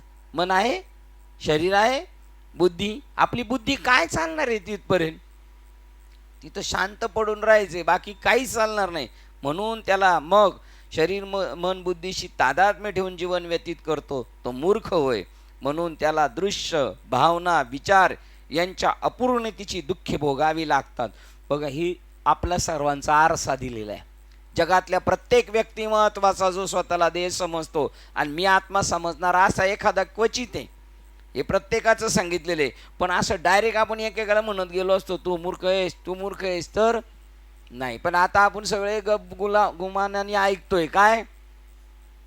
आपण मूर्ख आहोत म्हणून. कारण काय, आता चारच नाही राहिला आपल्याकडे, आहे की नाही? त्याला दृश्य भावना विचार अपूर्णतेची दुःखे भोगावी लागतात. विक्षेप शक्तीमुळे तो जर्जर होतो, सारखं मनाची उलगान असं तसं झालं. त्याच्यामुळे तो एकदम असा होऊन जातो, जर्जर त्याला दुःख भोगावं लागतात. त्यानंतर जेथे जेथे जातो तेथे हजारो दुःखे त्याच्या पाठलाग करीत असतात. मोळ्याच्या माश्या जशा माग लागतात त्याच्या, तो जिथे जाईल तिथे त्याच्या पाठीमागे हजारो दुःख त्याच्या मागे येत राहतात. मेघांनी सूर्यास आच्छादले असता थंडगार वारे ज्याप्रमाणे लोकांना जर्जर करतात, त्याप्रमाणे तमोगुण जेव्हा आत्म्यास आवृत्त करतो, झाकून टाकतो, तेव्हा विक्षेप शक्ती व्यक्तिनिष्ठ जीवाला जर्जर करून सोडते. म्हणून त्याला थोर झाली हानी, विसरलाय म्हणून थोर झाली हानी. आपणास आत्म्याचे ज्ञान असत नाही. एवढेच नव्हे तर त्याच वेळेला आपण अनेक प्रकारच्या दुःखांनी आणि विक्षेपांनी झोंबणाऱ्या थंड वाऱ्याने जसे व्हावे तसे व्यथित होतो आणि त्या संकटाला आमंत्रण देतो आपण, या या, आणि त्या संकटात होरपळून जातो आपण. कधी? पडिला नामाचा विसर, तेने वाढीला हा संसार. नाम आणि आत्मा वेगळं आहे काय? नाम आणि देव वेगळं आहे काय? मग एकच आहे. ज्या एकदा आत्म्याचं विस्मरण झालं, नामाचं विस्मरण झालं का असंच होणार. श्लोक क्रमांक 144. या दोन विक्षेप आणि आवरण शक्तीमुळेच जीवाला बंध निर्माण झालेला असतो. त्यांनी मोहित झाल्यामुळे तो जीव स्वतःच्या देहास चुकीचे आत्मा समजून आणि एका जन्मातून दुसऱ्या जन्मात असा भटकत राहतो. बघा काय झालं, स्वतः आत्मतत्व असून स्वतः देहाला आत्मतत्व म्हणायला लागला. तो व्यापक असून स्वतःला संकुचित समजायला लागला. म्हणून मग या देहातून त्या देहात, त्या देहातून त्या देहात असे जन्म मरणाची भटकंती चालू राहते. विक्षेप मग बरं आहे भटकंती, मग फिरायला तर आवडते ना आपल्याला, है की नाही? फिरायला आवडते की नाही आपल्याला? विक्षेप आणि आवरण या दोन्ही शक्तीमुळे मानवाला सध्याची बंधाची स्थिती प्राप्त झालेली असते आणि तो सीमित झालेला आहे.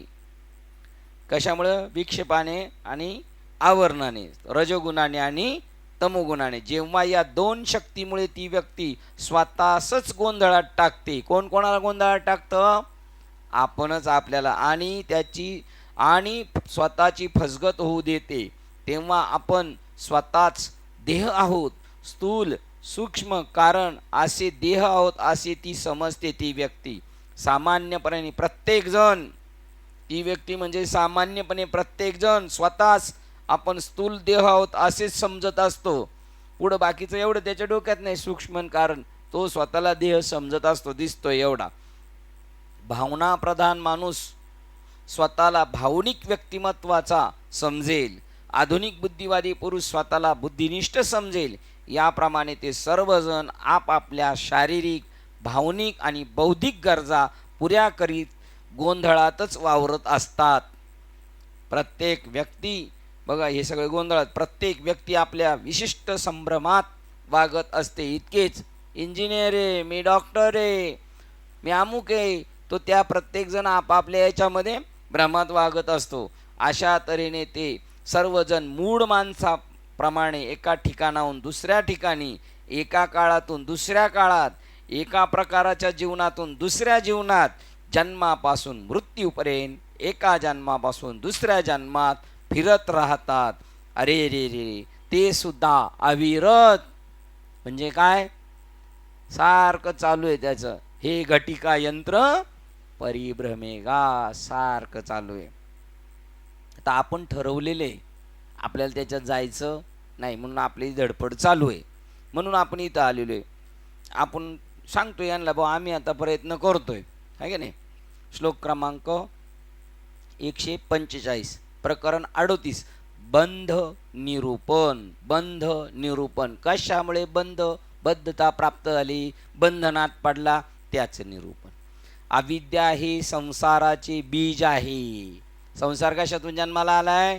संसारूपी वृक्ष कशातून निर्माण झालंय? अज्ञानातून. अज्ञान म्हणजे काय? अज्ञानाशी वस्तू आहे. अज्ञान म्हणजे काहीच नाही. रश्शीवर साप म्हणजे काय?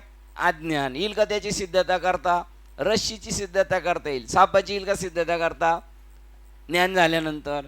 बघा, संसाराचे बीज आहे अविद्या. देह तादात्म्याचा हा अंकुर. बघा, अज्ञान आणि त्याला हे शरीर म्हणजे काय आलेले? मोड आलेले, अंकुर फुटलेले आहे देह तादात्म्याचा. कामना ही त्याची कोवळी पाने, अपेक्षा, असं झालं पाहिजे, तसं झालं पाहिजे, ही त्याची लुसलुशीत कवळी पाने. कर्म हे पाणी. सारखं झाडाला पाणी घालायचं म्हणजे काय करावं लागेल? कामधंदा करावं लागेल. कर्म हे पाणी. देह त्याचे खोड. आता सारखं पाणी घातल्यावर देह सुकल का? झाड सुकल का? नाही. ते सारखं कसं टवटवीत राहणार. देह हे त्याचे खोड. पंचप्राण ह्या त्याच्या फांद्या. ज्ञानेंद्रिय हे त्याच्या डहाळ्या. विषय वस्तू ही फुले. आता समजा पंचप्राण ह्या त्याच्या फांद्या आणि ज्ञानेंद्रिय त्याच्या डाळ्या. मग आता फांद्या तोडल्या का त्याच्या डाळ्या आपोआप निघून जाणार. प्राण संपला का निघून जाणार. वरी वरी पालवी खुडीजे, मग मुळी उदक घालीजे. कैसे नाशू पावे वृक्ष जैसा. तो नाश पावणार नाही. आता त्या वृक्षाचं सांगायचं का? या वृक्षाचं सकाम कर्म करत राहिलं का पाणी घालणे का तो वृक्ष टवटवीत पुन्हा त्याला पालवी फुटत राहणार. विषय वस्तू ही फुले. पहिलं झाडाकडं कधी लक्ष जातं बारकाईने? फुलं पाहिल्यानंतर झाडाकडं लक्ष जातं. अनेक प्रकारच्या कर्मातून निर्माण होणारी दुःखे ही फळे होत. फळं कोणती आहेत? या जगात सगळी फळं कशी आहेत संसारातली? दुःख. आपल्याला आवडतात की नाही? नाही आवडत. आता आणि उपभोग घेणारा व्यक्तिगत जीव हा वृक्षावर बसलेला पक्षी आहे. बघा कसं रूपक केलेले त्यांनी. यामुळे तो पक्षी कसा गुंतला गेला. संसार वृक्षाचे, जीवन वृक्षाचे चित्र या ठिकाणी श्री शंकराचार्यांनी त्यांच्यातील तत्वज्ञानाच्या लेखणीने आणि हिंदोळणाऱ्या कवी मनाने रेखाटले आहे. या संसार वृक्षाचे बीज तमोगुण, अविद्या, अज्ञान होय. कारण शरीर, वासना, सत्यत्वाचे अज्ञान इत्यादी तमोगुणाचे समानार्थी शब्द आहेत. पा, संसाराचं बीज तमोगुण, अविद्या म्हणतात, अज्ञान म्हणतात. कारण शरीर, वासना जन्म घेणे लागे, सत्यत्वाचे अज्ञान इत्यादी तमोगुणांचे समानार्थी शब्द आहेत. बीज अग्नीमध्ये एकदा जरी भाजले, म्हणजेच वासना जरी ज्ञान अग्नीमध्ये दग्ध झाल्या, तर संसार वृक्ष मुळीच राहणार नाही. मग अग्निकुंडे बीजे घातली, तिजे वि अंकुर दशेशी मुकली, तेवी न फळताच अर्पिली शुभाशुभे. अजून ज्ञान अग्नीचे निमुखे, जाळीनी जेने कर्मे आशेषे, तो परब्रह्मची ओळख मनुष्य वेखे. मनुष्य वेखेच ओळख ब्रह्म तो किंवा परब्रह्म. आता आपलं बीज भाजले की नाही? भाजले. म्हणजेच वासना जरी ज्ञानाग्नीमध्ये दग्ध झाल्या तर संसार वृक्ष मुळीच राहणार नाही. हा देह म्हणजे आत्मा ही बौद्धिक संकल्पना आणि तद्विषयक दृढ समजूत जी अविद्येची पहिली अभिव्यक्ती म्हणजे तो अंकुर होय. प्रथम फुटणारी 2 कोवळी पाने म्हणजे कामना होत. जोपर्यंत मी आत्मतत्वाला ओळखीत नाही तोपर्यंत देह म्हणजेच मी स्वतः असे समजतो. मी एकदा स्वतःलाच देह समजले की त्याचे संरक्षण करण्याची चिंता मला राहणारच.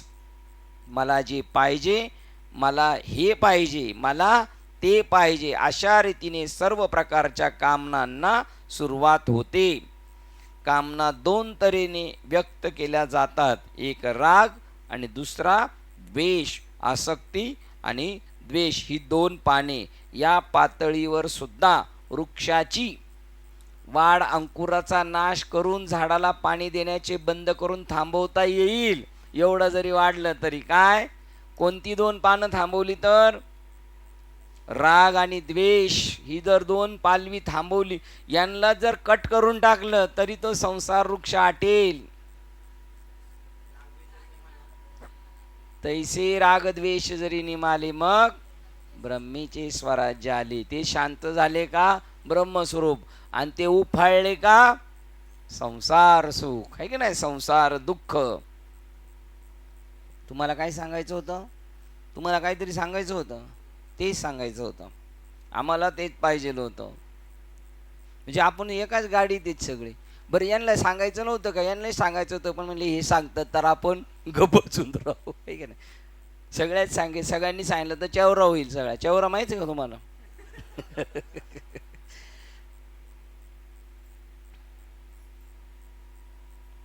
पलटी झालं का पान? हो, नाही पलटी झालं ना, परत मागे गेलो.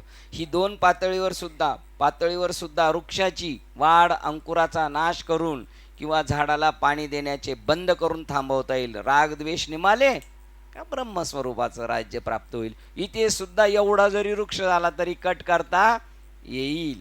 म्हणजे वासनाच नाही राहिल्या तर जन्म घेणे लागे वासनेच्या संगेने. हे 2 कट झाले तर त्याची अंगे झाले हरिरूप. हरिरूप झाले का संसार संपला. देहाच्या कामनांची पूर्तता करण्याकरता केलेले अहम केंद्रित कर्म म्हणजे पाणी. मी करता, मग हे पाणी घालतोय त्या झाडाला सारखं. मग मी म्हणल्यानंतर परंपरा चालू. या पातळीवर झाडाची वाढ त्याला पाणी देण्याचे बंद करून रोखता येणे शक्य असते. कर्म न करता? हो, नाहीच करायचं कर्म. पण कर्म कसं नाही करू शकत? करावं तर लागेल, पण जेवढं सीमित करता येईल तेवढं. आणि नाही तर त्याच्यापुढे दुसरा पर्याय सांगतात. रोखून करता येणे शक्य. तिथं 2 ठिकाणी थांबू शकतो, इथे पण थांबू शकतो. कर्म पाणी नाही घातलं तर झाड सुकू शकतं. म्हणजे कर्म न केल्याने. मग काही जे आहेत ना हिमालयात जाऊन बसले, त्यांचं तसं आहे. सगळेच संन्यासी भिकारी भिकमागे नाहीत. काही असे आहेत नाही ज्ञान झालं तरी इथं पाणी घालायचं तर बंद करू आपण. चला, पाणी देण्याचे बंद करणे अशक्य असेल तर आता तर करावंच लागेल ना. मग पहिलंच करायचं होतं काय ते. आता करून उपयोगाचं नाही. आता माघारी फिरून जमणार. आता कर्म करावंच लागेल. मग पाणी देण्याचे बंद करणे अशक्य असेल तर नायट्रिक ॲसिडचे 2 थेंब तीच जादू करू शकतील. म्हणजे झाडं मारायला ते इंजेक्शन मारतात ते काय बघा, ते आपोआप सुकून जातं, हे की नाही. पाणी मिळालं तरी सुद्धा. म्हणजे काय? नायट्रिक ॲसिडचे 2 थेंब म्हणजे काय? अहंकार केंद्रित कर्मामध्ये समर्पण भावाचे 2 थेंब जरी टाकले, हे मी करतोय, हे ज्ञान यज्ञामध्ये त्या मी आहुत्या देतोय, ते तिथं टाकतोय, माझ्याकडे घेत नाही. बरं, नाही घेतलं तर काही फायदा भेटणार नाही का? आपल्याला फायदा भेटणार नाही. फळ नको म्हटलं तरी ते देणार. ते धरणं धरून बसतं. ते म्हणतं मी तुला फळ दिल्याशिवाय राहणार नाही. तर ते अहंकार केंद्रित कर्मामध्ये समर्पण भावाचे 2 थेंब जरी टाकले तर ते झाड ताबडतोब नाश पावेल. म्हणजे माझ्याकडे काय नको. हे तुला जर नसेल जमत, कोण सांगतंय? ती ओळ आपली सगळ्यांची पाठ नाही आहे बहुतेक, ती योगेश फिरक्यांची. तू असं ते मलाही घेऊ नको तुलाही नको घेऊ, हे ते माझ्याच्याकडे टाकून दे. 8वा अध्याय. ते कर्म तुझ्याकडं घेऊ नको अथवा माझ्याकडं नको घेऊ, ते तिथं सोडून दे वाऱ्यावर, मग तू सुटल ताबडतोब. म्हणून जे अक्षरशः बघा, अहंकार केंद्रित कर्मामध्ये समर्पणाचे 2 थेंब टाकले तर ते झाड ताबडतोब नाश पावेल. म्हणून जे अक्षता वासनांचा म्हणजे बीजाचा नाश करील असे निष्काम कर्म या ठिकाणी सांगितले आहे. तू मन वाचे सहित ये, हा, तू मन बुद्धी साचेशी माझ्या स्वरूपी अर्पिशी तरी मातेशी पावशी ही भाक माझी. बघा आता परत आलं, सुरुवात. तू मन बुद्धी साचेशी, हा, माझ्या समोर मनाचे वाचेने जे कर्म होणार आहे ते सगळं जर माझ्या चरणावर समर्पण केलं तर मातेच पावसी ही भाक माझी. भाक म्हणजे काय? वचन, हा, शपथ. बरोबर.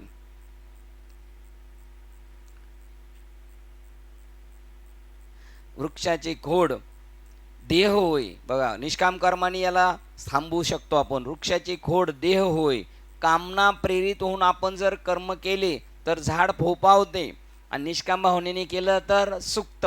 आणि कामना अजून अजून मला अमुक पाहिजे तमुक, मग ते वाढत जाणार वेल. आणि त्याचे खोड जो आपला स्थूल देह होय तो मोठा होत जातो, तो वर वाढत गेला का हा बी वाढत जातो. प्राण म्हणजे झाडाच्या फांद्या.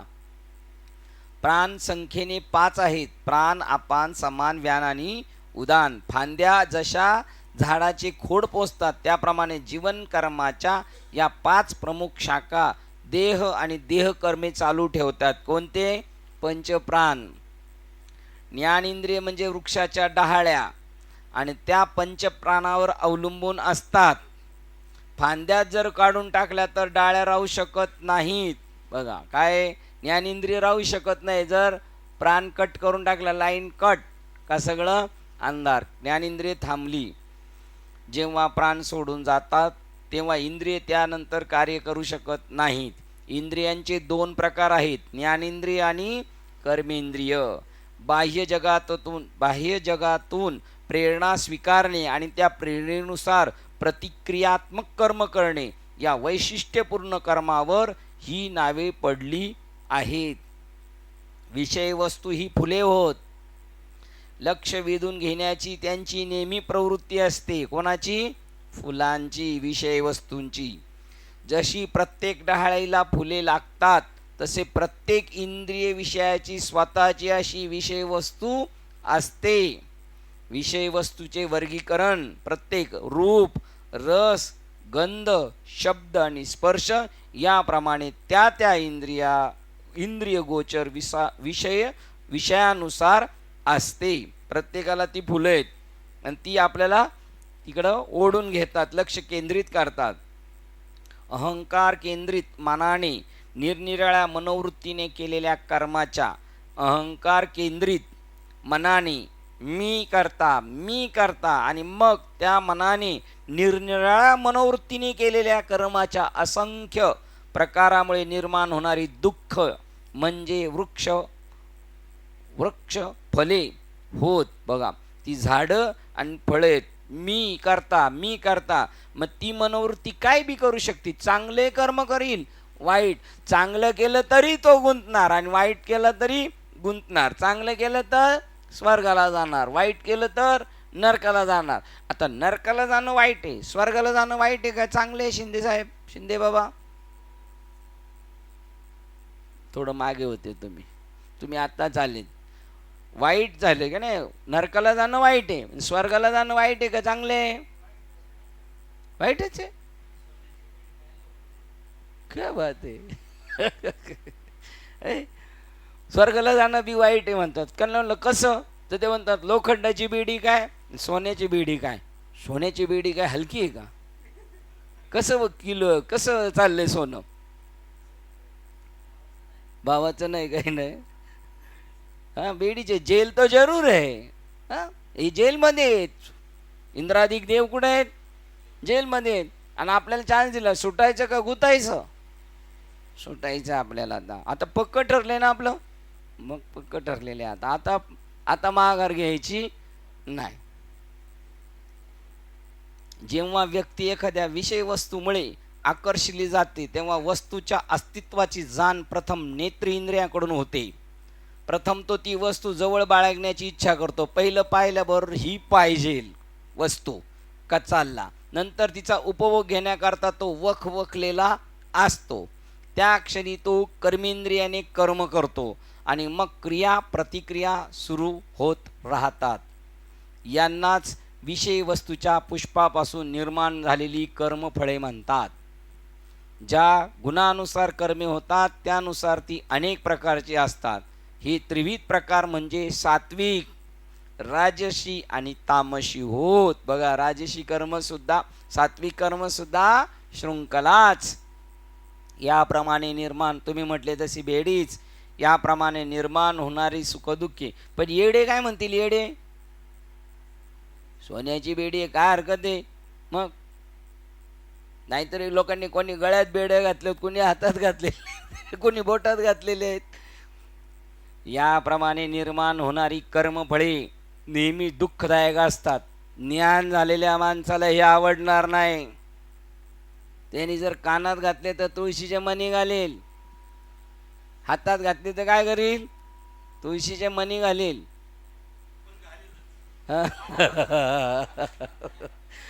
जास्तीत जास्त जर पाहिजे असेल तर रुद्राक्षाच्या माळा बांधील इकडं, आहे का नाही? बघा,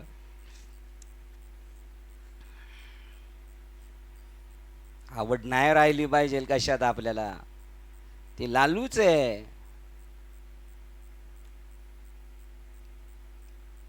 सात्विक, राजसी आणि तामसी होत. याप्रमाणे आता आहे त्याचं काय करायचं? हे सगळं आहे त्याचं काय करायचं? वाटून टाकायचं. जोडून या धन अरे उत्तम व्यवहारे आणि उदास विचारे वेच करे. देताना मनात काय वाटलं? आता आम्ही दोघं येत होतो, $5 दिसला, हे म्हणले बघा $5 आहे. दोघांनी नाही घेतले, पण 500ची नोट असती तर घेतली असती. खरे बोललो आपण, घेतली असते आणि सत्संगात वापरले असते.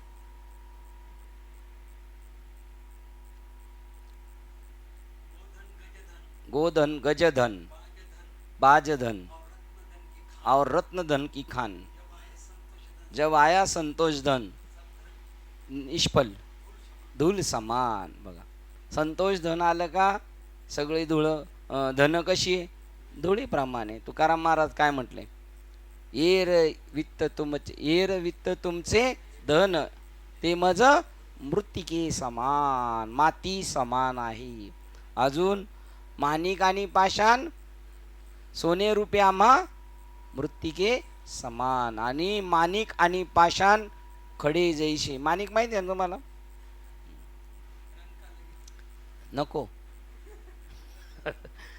कारण परिपूर्णत्वाच्या कायम टिकणाऱ्या सात्विक, राजसी आणि तामसी होत. याप्रमाणे निर्माण होणारी कर्मफळे नेहमी दुःखदायक असतात. कारण परिपूर्णत्वाच्या कायम टिकणाऱ्या सुखावस्थेच्या दृष्टिकोनातून या संसार दलदलीतील विषय वस्तुविषयांच्या द्वारा मिळणारे क्षुद्र, क्षणभंगूर आणि अल्पकालीन सुख ते वस्तुतः दुःखमय असते. कोणाच्या पुढे दुःखमय? ते सुख रूप असले तरी. बघा वाक्य माग. आणि परिपूर्णत्वाच्या पुढचं ही दुःख आहेत. ही सुख जरी असली तरी याच्या पुढं काय? परिपूर्णत्वाच्या पुढं ती दुःख आहेत. नेहमीच दुःखदायक असतात. कारण परिपूर्णत्वाच्या कायम टिकणाऱ्या सुखावस्थेच्या दृष्टिकोनातून जर पाहिलं तर या संसार दलदलीतील वस्तुविषयाच्या द्वारा मिळणारे क्षुद्र, क्षणभंगूर आणि अल्पकालीन सुख हे वस्तुतः दुःखमयच असते. सुख हे जे ना ते बी दुःख रूपच आहे. ते सुखची कपडे घालून आलेले, पण कोण आहे? दुःख आहे. जवा पाडे दुःख पर्वता एवढे. शिवाय फलात नेहमी बीज असतेच. बीज त्याचे फळ, बीज त्याचे हा ते चिशीन, बीज त्याचे फळ ते चिक्षीन. दुःखाचं बीज, दुःख रूपी बीज आहे संसार, त्याचं फळ कसं आहे? दुःख. हा बीजच कशाचं आहे? दुःखाचं. फळं कशाची येतील त्याला? मग लिंबुळ्या आहेत, लिंबुळ्या, लिंबुळ्याचा पाला कडू आणि फळं कडूच. हा बीज बबूल के तो आमका से आहे. बरोबर. अशा रीतीने कर्मफल ही वासनांनी भरलेली असतात. ही ती संसाराची बीजे होत. फळाचा भोगता जीव असतो की जो एका फांदीवरून दुसऱ्या फांदीवर भरकन उडून बसणाऱ्या पक्षाप्रमाणे सारखा धावत असतो. बघा, इकडं काही फळं कमी भेटायला लागली का तो चालला दुसरीकडे, म्हणजे दुसरा शरीर शोधतो, दुसरं झाड. नाही का लोक म्हणतात एखाद्याला, कोणतं झाड लागलंय तुला? याला झाड लागले. काय लागले?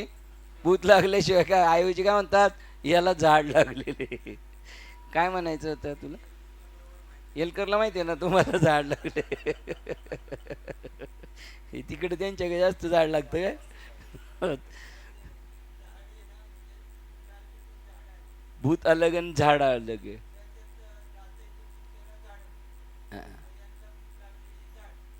हे झाड आणि जे लागले ते भूत.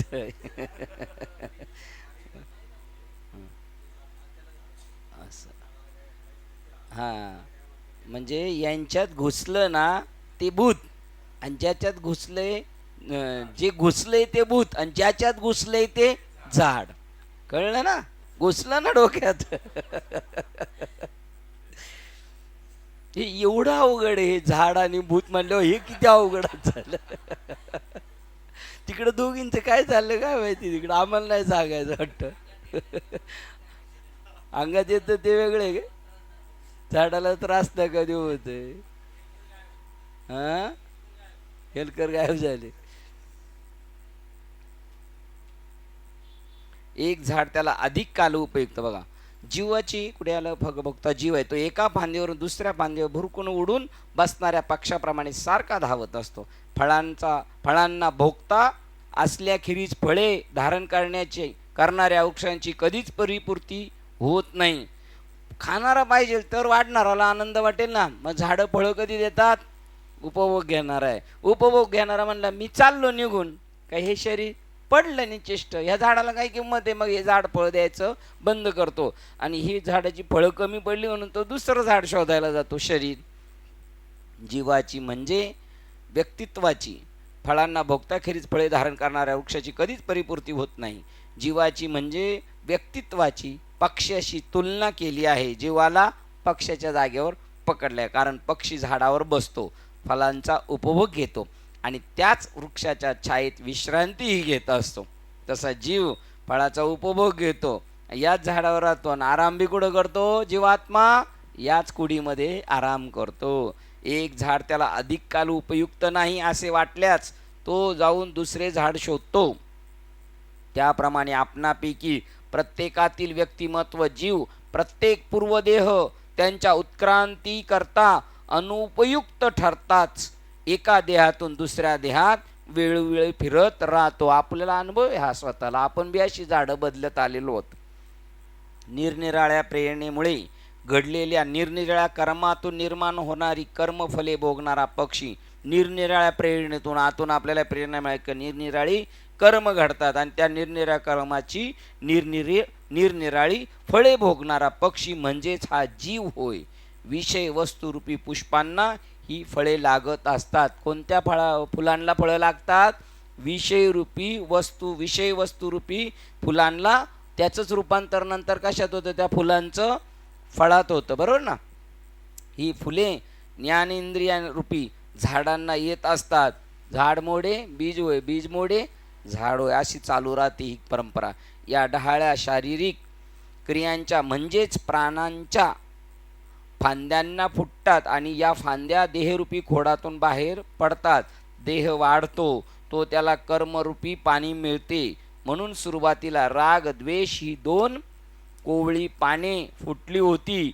मी म्हणजे देह ह्या अंकुरालाच ती फुटली होती. कामना आणि द्वेष, आसक्ती, राग आणि द्वेष हे सर्व तमगुणामुळे निर्माण झालेल्या सत्यत्वाच्या अज्ञानापासून, अविद्येपासून निर्माण झालेले असतात. आता जरी सत्वगुणी माणूस दिसला आणि तो म्हणला देव राहिलेला नाही, देव आता भेटत नाही, तो कोणत्या गुणात आहे? 100% तमगुणात आहे. तो दाखवतोय मी सत्वगुणात आहे. नाही तर सत्वगुणी आरसा जर चकाचक, कंदील जर चकाचक, काच चकाचक असेल तर प्रकाश बाहेर येणारच त्याच्यातून. तुम्ही आपण जशी साधना करू ना तसं आपल्या अंगातून ते काय म्हणतात त्याला, ती स्पंदन, तो प्रकाश असा दाखवलेला असतं ना. मोठ्या महात्म्यांच्या भोवती ते आलेली वलय ती निर्माण होतात. आपण एकमेकाला का आवडतोय आणि आपले नातेवाईक का नाही आवडत? त्या काळ्या काचा झालेल्या आहेत, कंदिलाच्या 8-8 दिवस झाले साफ नाही गेलेल्या आहेत त्यामुळे ते आवडतच नाही. प्रकाशच नाही त्यांच्यामध्ये दिसत. आहे प्रकाश पण दिसत नाही. आणि आपल्या जरा वरच्यावर पुटी देऊन काय साफ करायचं काम चालू आहे. तुम्हाला माहिती आहे, तुम्ही जर गावाला असले तर लहान मुलांना, जरा लहान म्हणजे एकदम बच्चा नाही, थोडासा 7वी-8वीचा पोराला संध्याकाळी रोज पहिली ही कामं असायची. ज्यांच्याकडे लाईट नव्हती त्यांना, कंदिलाची काच साफ कर, कार्ट्या फुटलं तर तुला फोडीन, ठीक आहे नाही. तशा प्रकारची कार्ट्या, कंदिलाची काचा साफ करा, कार्ट्या नो, आणि चकाचक व्हा, असंही ते सांगतात. असो, आपली वेळ झालेली तिथे आपण थांबूया. ग्रंथराज विवेक चूडामणी ग्रंथ श्लोक क्रमांक 145ला आपण थांबतोय. झालेली सेवा हृदयस्थ सद्गुरू सच्चिदानंद श्रीपाद बाबा रामदास बाबा, अधिष्ठान श्री विवेक चूडामणी, तसेच संत मालिका, तसेच तुम्हा संत वृंदांच्या चरणावर सेवा समर्पित करून सेवेला इथे पूर्ण विराम देऊया. पुंडलिक वरदे हरी विठ्ठल श्री ज्ञानदेव की जय. माऊली ज्ञानेश्वर महाराज की जय. जगद्गुरु संत तुकाराम महाराज की जय. शांती ब्रह्म एकनाथ महाराज की जय. सच्चिदानंद श्रीपाद बाबां की जय. सच्चिदानंद रामदास बाबां की जय. अवधूत चिंतनम श्री गुरुदेव दत्त गोपाल कृष्ण भगवान की जय. बोलो रे भाई सब संतन की जय. गणपती बाप्पा आता विश्वात्मके देवे, येणे भाग्यज्ञ तोषावे, तोषोनी मज द्यावे बसाय दानहे. जे खळांची व्यंकटी सांडो, दया सत्कर्मी रतिवाड, भूता परस्पर जळ मैत्र जीवांचे, दुरितांचे तिमिर जाव, विश्वस्वधर्म सूर्य पाव. जो जे वांछित ते लाभो प्राणी जात, वर्षभर सकळ मंगळे, ईश्वर निष्ठांची मांद्याळी, अनवर्त मंडळी भेटत दयाबला. कल्पतरूचे आरव, चेतना चिंतामणीचे गाव, बोलते जे अर्णव पियुषांचे, चंद्रमेचे आलांचन, मार्तंडचे तापहीन, ते सर्वाही सदा सज्जन सोयरे होतु. बिंबवना सर्व सुखी, पूर्ण होणी त्रिलोकी, भजितो आदि पुरुषी अखंडित, आणि ग्रंथोपजीवे विशेष लोकी. दृष्टादृश्य विजय हो आदेशी, नेतमणे श्री विश्वेश्वरा हो, होईल दान पसाओ. येणे वै ज्ञानदेव सुया झाला, येणे वै ज्ञानदेव सुया झाला, येणे वै ज्ञानदेव सुया झाला. ओम शांती शांती शांती.